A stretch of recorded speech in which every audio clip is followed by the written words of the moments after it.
আমার স্ত্রী গত 5 মাস যাবৎ সে নাভি থেকে 2 পাই অবশ, প্রস্রাব পায়খানা বন্ধ, হাঁটতে পারে না, চলতে পারে না।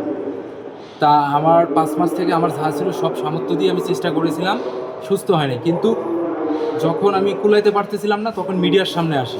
মিডিয়ার সামনে আসার পর এই ভিডিওটা আপলোড করি, সোশ্যাল মিডিয়ায় অনেক ভিউ পায়, অনেক মানুষ দেখে। এক পর্যায়ে আমার দেশ প্রেসিডেন্ট তারেক জিয়া স্যার সে স্বয়ং ভিডিওটা দেখে। দেখার পরে সে তাদের মেম্বারকে কল করে এবং তাদেরকে জানানো হয়। তারেক জিয়া স্যার দেখে ভিডিওটা, তখন বিএনপি পরিবারকে স্যার ভিডিওটা পাঠিয়ে দেন। কিন্তু তখন বিএনপির পরিবার আমার সাথে কন্ট্যাক্ট করে আজকে আমার হসপিটালে এসেছে, বড় স্যারদের সাথে কথা বলেছে এবং আমার বউকে আর্থিক সহায়তা করেছে।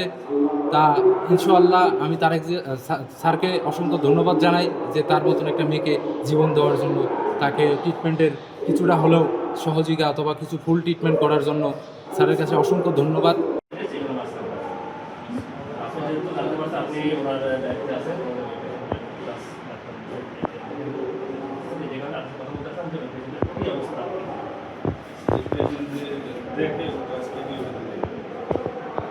সবাই দেখি সব